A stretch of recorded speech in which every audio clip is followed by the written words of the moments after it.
I don't know how to describe what creativity is other than it's the way we think. It's the way we do. It's the way we once did.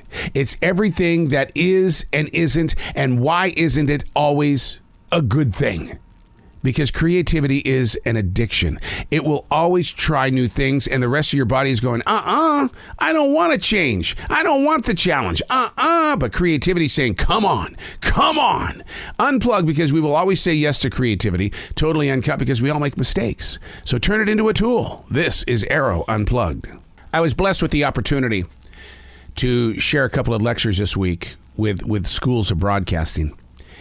And in one of the lectures, I spoke of what podcasting is, because so many people have this vision of what they think it is, but they haven't lived the path. And I'm not talking about 7 episodes or even 25 or 50 episodes. I'm talking about living the path for years, over a decade. And I shared with them the analytics of what a podcast does. And part of those analytics showed who is listening to what in this present place of now. And they were blown away by things that were shared that are in the top 10 most listened to podcasts that I have, coming from 2014, 16, 2012. And they're going, there's nothing in there from 2022? No. Because what we do in the present place of now with a podcast is you plant the seed, and you have to allow the digital waves to allow it to grow. So I don't know where you are on the map right now. It is April 1st, 2022. I'm sure there are people all around the world doing April Fool's jokes, because that's just what this generation does. But I don't know where you're hanging out. I don't know the circumstances of your present world. And the goal as a podcaster, communicator, a writer, an author, is to share a conversation that you can plant, that you can hold on to, that you can go into the bathroom, stare at yourself in the mirror and say, thank you. Somebody finally spoke the language that I have been seeking. That's what it's all about. Hey, it's Arroe. This is The Daily Mess, a chronological walk through an everyday world. I am a daily writer. Do you think I enjoy doing this? No, I was called to do this. July of 1994, I was thrown in front of a tablet. And whatever's out there, the universe, God, whatever you believe in, said, put the junk down, dude. Start writing. I need someone just to take some notes, and you got to put it in your street speak. And somebody may like it, somebody may not. Just do as I tell you. Don't do what you think. Do as I say. Because I am the way. That's what I heard in my heart. I am the way. That's what the universe, that's what God said to me in my heart in July of 1994. I am the way, and I am to write. So I do. This is The Daily Mess. The weight of the wait. My God. Waiting is so heavy. Have you ever been so hungry at a fast food restaurant that you're just going, come on? The weight of the wait. We're always waiting for something in an I want it now society. Not even Amazon can bring it to you as fast as you would like it to be in your hands. Hey, I remember when Domino's used to say, it'll be at your house in 30 minutes or you don't pay for it. They don't say that anymore. McDonald's isn't fast food either. They blame their inability on, well, we don't have enough employees. Man, I would love to do some research. I'd love to go behind the scenes on these businesses that say, we can't find employees. I just don't believe that. I do not, and I will not believe that.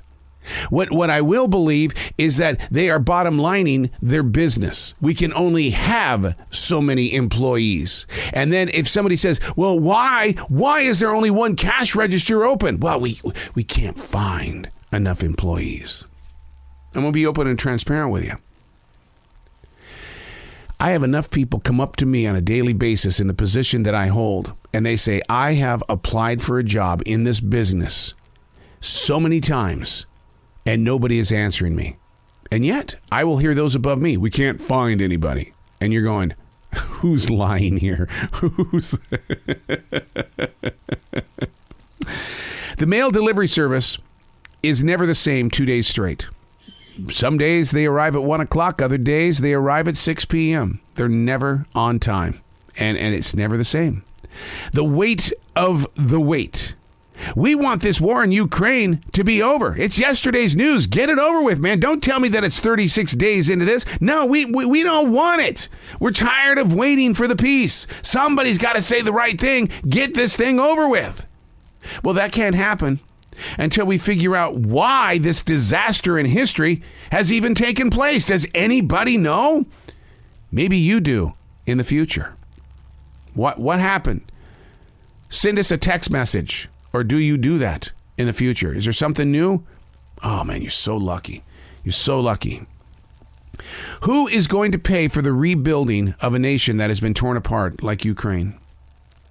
How do you invite the millions that once made it vibrant and free to come back home? We almost never hear of the stories of those that are returning. Okay, a few do, but we don't hear of the massive amounts of people who left.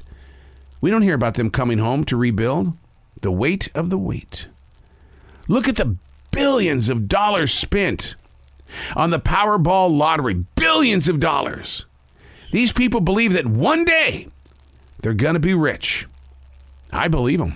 If you believe that much, that deeply, that you're going to be rich one day, it's going to happen. It has to. You believe it. You believe it. These people believe that one day they're going to be rich. They're waiting, man. How about the Christians that keep hearing about the second coming of Christ? We hear it every Sunday. God is coming. I've been waiting 60 years. Kind of a long wait, don't you think? That's the weight of the wait. How do we release the weight of the wait? Well, you've got to live in the moment. You've got to be in the presence of the present. This is probably getting way off the line here. My family lives on Ryan Avenue in Billings, Montana. My oldest brother, Danny, moved into that home when he was 8 years old. He's got to be over 70 now. He has to be. But 70 years, this road has always been a dirt road. And in the past 2 or 3 weeks, the graders have come. They're grading the land. They're going to put curb and gutter in, and they're going to put sidewalks in. 70 years later, they're finally going to pave Ryan Avenue in Billings, Montana. The houses are run down. They're rugged. They're ugly. I mean, they look like they're 70 years old. Oh, my God. And the only thing I can figure out is that the city planners are saying, we can knock these homes down, put new ones in, get more money in that part of the county, and raise taxes. The weight of the wait. I don't know how I'm going to handle it when I go back to Ryan Avenue in Billings, Montana and see a paved road, something that I dreamed of as a child. I remember being in that home, knowing that we weren't a very rich family. We were very poor. But seeing that dirt road was a daily reminder of how poor we really were. We didn't live in a house. My father always made it a home. I wish he would have been alive to see that Ryan Avenue is finally being paved. Both my mother and father, maybe they went to the leaders in heaven and said, what the hell gives here, people? Really? Seriously? Come on. Because my mom's that way. She is.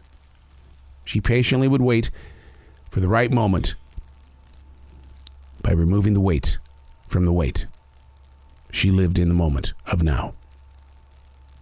I'm Arroe, and that's the Daily Mess.